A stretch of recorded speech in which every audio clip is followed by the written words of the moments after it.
श्वसन तंत्र शरीर के अंदर श्वास के रूप में वायु का निःश्वसन एवं उच्छ्वसन करने वाले तंत्र श्वसन तंत्र कहलाते हैं। इसके अंतर्गत नाम, कंठ, एपिग्लॉटिस, श्वास नली, श्वसनी और फेफड़े आते हैं।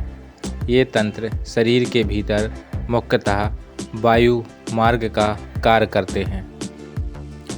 इनमें एपिग्लॉटिस भोजन निकलने समय श्वास मार्ग को बंद कर देता है।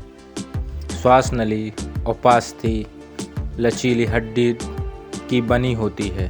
फेफड़े, लंग्स, फुसफुस में रुधिर का शुद्धिकरण गैसों के आदान प्रदान से होता है। गैसों का आदान प्रदान वायु कुपिकाओं के माध्यम से होता है। ऑक्सीजन कुपिकाओं से रक्त में तथा कार्बन डाइऑक्साइड रक्त से कुपिकाओं में प्रवेश करता है। वयस्क मनुष्य के फेफड़ों में 30 से 40 करोड़ वायु कुपिकाएँ होती हैं।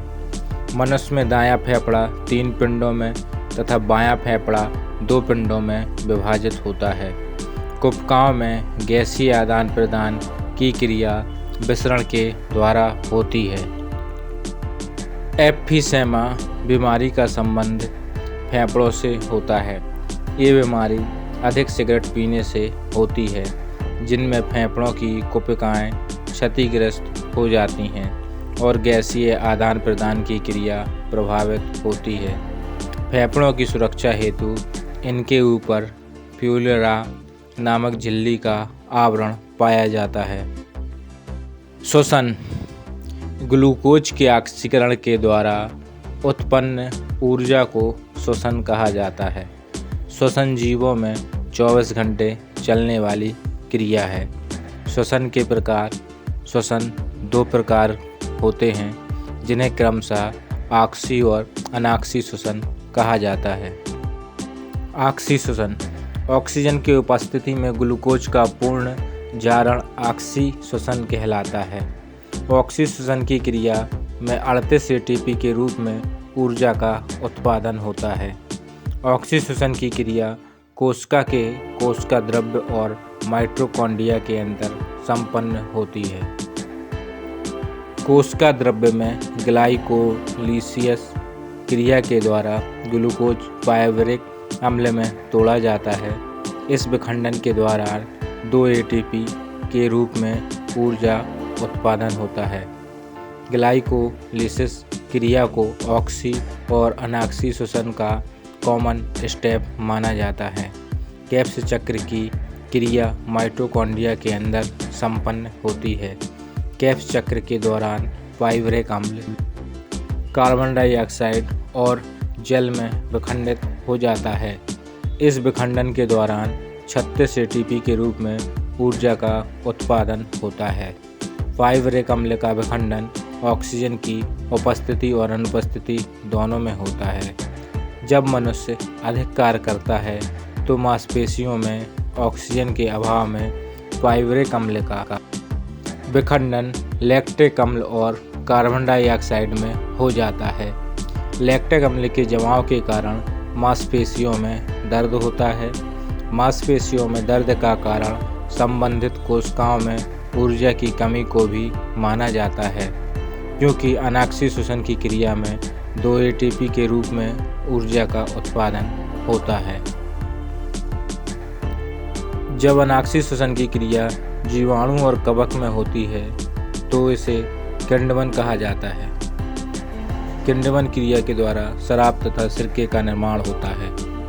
श्वासोच्छ्वास समांतर सांस लेने की क्रिया को श्वासोच्छ्वास कहा जाता है। इस क्रिया में ऊर्जा का उत्पादन नहीं होता है। वायुमंडलीय ऑक्सीजन का फेफड़ों में ग्रहण करना और शरीर के विभिन्न भागों से आई हुई कार्बन डाइऑक्साइड गैस का वायुमंडल में मुक्त करने की क्रिया को श्वासोच्छ्वास कहा जाता है। श्वसन की क्रिया की शुरुआत डायफ्राम के क्रियाशील होने से होती है। श्वसन के दौरान सर्वाधिक मात्रा में नाइट्रोजन गैस 78% ग्रहण की जाती है और सबसे ज़्यादा नाइट्रोजन 78% ही छोड़ी जाती है। ऑक्सीजन 21% ग्रहण की जाती है तथा 16% छोड़ी जाती है। कार्बन डाइऑक्साइड 0.3%, जो कि वातावरण में भी इतनी ही मात्रा में है, ग्रहण की जाती है तथा 4% छोड़ी जाती है। गहरी सांस लेने पर 3.5 लीटर गैस ग्रहण की जाती है। इस क्षमता को वाइटल क्षमता कहते हैं। सामान्यतः सांस में आधा लीटर गैस ग्रहण की जाती है, जिसे टाइडल क्षमता कहते हैं। 1.5 लीटर गैस फेफड़ों में प्रत्येक दिशा में बनी रहती है, जिसे रेसिडुअल क्षमता कहते हैं। फेफड़े की गैस धारण की अधिकतम क्षमता 5 लीटर है। ऑक्सीजन का ग्रहण एवं कार्बन डाइऑक्साइड का उत्सर्जन हीमोग्लोबिन की मात्रा पर निर्भर होता है। गैसों का विनिमय परासरण क्रिया द्वारा होता है। कोशिकीय श्वसन कोशिकाओं के अंदर 2 चक्र ग्लाइकोसिस एवं क्रेब्स के माध्यम से पूरा होता है और कार्बन डाइऑक्साइड तथा जल का निर्माण होता है। ऑक्सीजन की अनुपस्थिति में अनाक्षी श्वसन होता है। इसमें कार्बोहाइड्रेट के अपघटन के फलस्वरूप एथिल अल्कोहल और जल का निर्माण होता है।